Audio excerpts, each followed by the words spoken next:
The goal of We've Got Issues is to be the first one to reach 7,500 points, or whatever amount your group agrees upon, but we recommend 7,500 for a standard game. You score points by rolling 6 dice on your turn. A single 1 is worth 100 points. A single 5 is worth 50 points.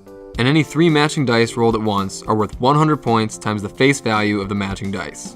The exception is 3 1s, which is worth 1,000 points. Additional matching numbers past 3 of a kind, then double the point worth of the previous matching set. And that's it. That's everything.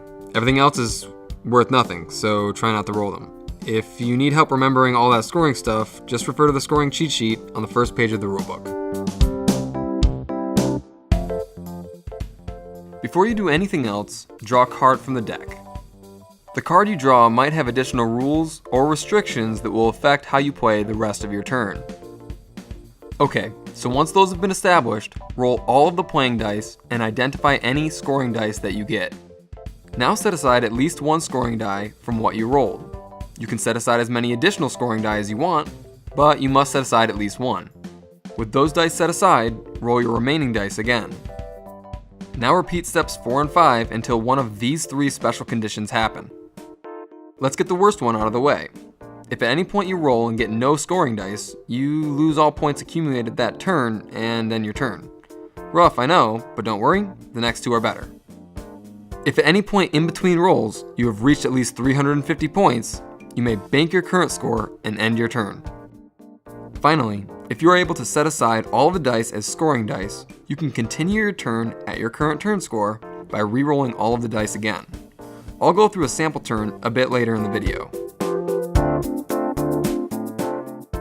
Remember those cards we talked about in steps 1 and 2? Well, there are 2 types, issues and events. Let's take a closer look at them and how they affect the game. Issue cards are orange and only active on the turn they are drawn. An issue's severity is based on how many of that issue card you have. 1 card is mild, 2 cards is severe, and 3 is crippling. Only 1 level of an issue's severity can be active at a time. At the end of your turn, all your issues become dormant, which is signified by turning the card sideways. Keep issue cards, so don't discard them once they've become dormant. Dormant issues do not affect your turn. However, a newly stacked issue becomes active for that turn and follows the current level of severity. After the turn ends, the entire stacked issue becomes dormant. So in this example, we have a dormant hoarding card, but draw another hoarding card during this turn. Now we have an active case of severe hoarding. After you finish a turn with an issue in its crippling stage, they don't become dormant. Instead, you discard that entire issue. Event cards, on the other hand, create unique rule changes, but do not stack like issue cards. After an event card takes its effect, discard it. Now we're going to take a look at a sample turn of We've Got Issues. At this point in the game, the player already has an issue card they drew on their previous turn, but remember, that card is currently dormant. Before they start their turn, the player draws a card from the deck. Looks like they drew the Multiple Identities card, which requires the player to draw 2 additional cards. So, they draw another card, and it's a gambling addiction.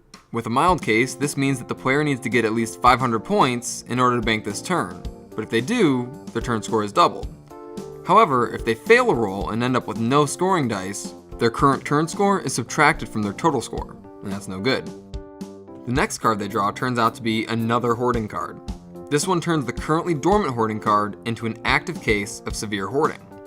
Severe hoarding requires the player to set aside 2 dice during their turn, which means they only have 4 dice to try to get at least 500 points.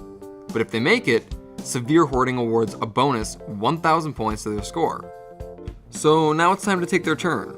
The player first sets aside the 2 dice, and then rolls the remaining 4. Looks like they rolled the 3 of a kind. In this case, it means they are awarded 400 points, not bad. But unfortunately, they can't stop here and bank like they normally could after getting 350 points or more. The gambling addiction requires the player to keep rolling, so now they have to take a chance and roll that last die. 5 to stay alive, but unfortunately they're still under the 500 point minimum. The good news is, because all these dice are scoring, they can now re-roll them all. So they roll one more time, and this roll produces 150 points from the 1 and the 5. Now they have 600 points on their turn score and can successfully bank their points. Keep in mind they could risk it and roll the last 2 dice, but let's say they stop here. But here's the best part. Because they made it past the minimum for gambling addiction, their turn score is doubled, so that 600 becomes 1200.